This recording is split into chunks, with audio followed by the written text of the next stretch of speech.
Well, I'm Margaret Ann Windsor, and I'm going to try to finish this tape. This is the fourth one I've got to remember so I can keep those straight. Anyway, I do know that Joe Kennedy was ambassador and helped take down my father, and helped kidnap me. And you can Google or Wikipedia John and Joe Jr. In articles in Wikipedia and Google, and I guess in John Kennedy's book, While England Slept, that he did during that time. They wrote about going to the embassy and helping their father. Now, my question is, did they also help him kidnap me and fly me out to Moulton, Alabama? So I'll leave it at that. I keep saying because I'm reading. He died on August the 12th of 44. Joe Kennedy did. Um, Okay, let me go down to the Roosevelts. The Roosevelts were part of this whole bit.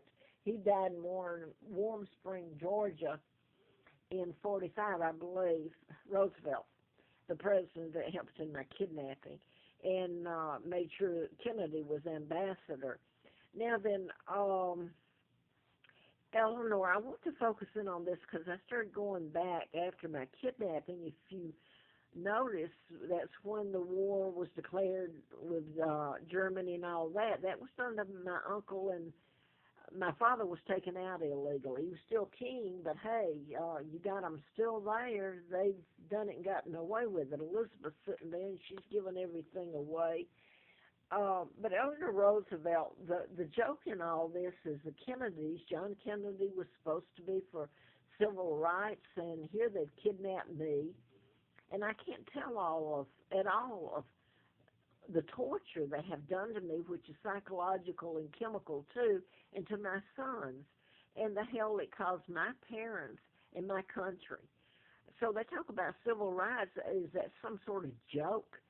Eleanor Roosevelt,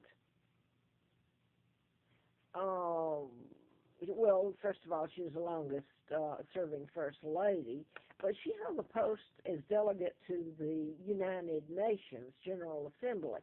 The United Nations was started about that time, I believe, and she was appointed that, I believe, her husband had been Roosevelt and died. She was appointed to that by Truman, I think, as a delegate. And the United Nations is just another arm of the United States. So what a joke. And she kept that post from 12/31/46 till December the 31st of 52. I believe that's when she died. She was chairwoman to the President's Council on the status of women in office from January the 20th of 61 to November the 7th of 62. She was appointed by John Kennedy, who was president. I don't know about the 61, but that's what it said till November the 7th of 62 by John Kennedy. And these are two human rights activists. God, they kidnapped me, they tortured me. And by the way, I'm going to go ahead and say this. I had a lady and her husband who were sent here, and I'm not going to give the details because they live here still, as far as I know, and have had a home. They were CIA, her and her husband both, and they came here when I lived on the Appalachian Trail. They were already there. They came up to me, and I was freezing, starving. Her and her husband told me, well, she brought me a book later. Anything I say is easy enough to check out. She brought me a book, though, and it was about, I believe, Eleanor, didn't she try to be like a Miss Marple or something in writing books? But anyway, in the book that was by Roosevelt, that was, she brought to me, it was supposed to be a fiction, but in it, it was telling about Elizabeth Mountbatten and Philip, making fun of Queen Victoria the First, who I was named after. I'm Victoria the Second, the legal heir. And it was calling her a mad woman and all this stuff. This is in a book. It was supposed to be a detective fiction by the Roosevelt. I believe it was by Eleanor, or anyway. I wanted to tell that. And here, I mean, these people destroyed any rights I ever had, or and stole from the British. By the way, she finished went to school. Eleanor Roosevelt did. She was sent to England to go to school. You know where I went to school? Moulton, Alabama, and I was waitressing and living with this woman who was mentally killing me. She'd killed her kids, and she was a psychopath. I was making a living for her. So I didn't learn all the social graces, and I speak with a southern accent. How else could I speak?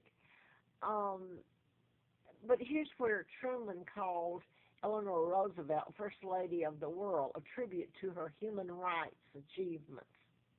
And I was kidnapped by these people, and specifically her and her husband, and tortured every moment of my life.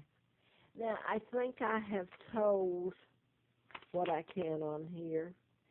I told about the mind control, and I don't know. I'm almost 75, and I have hopes that the very people who have helped do this, the murders in patterns, that this will be told this coming February. There's a reason that I say that the gag order would come off. And I could see some people pay for their crimes. I don't know. I've thought before, and times change, and it's been a long time since I was kidnapped. And I do know the British have been there. They've gone through hell. I'm talking about the citizens. And some of my family, believe me, some of them were good. Maybe not the Windsors, but there were members of my family that were good. So anyway, I think that's probably all I had to say.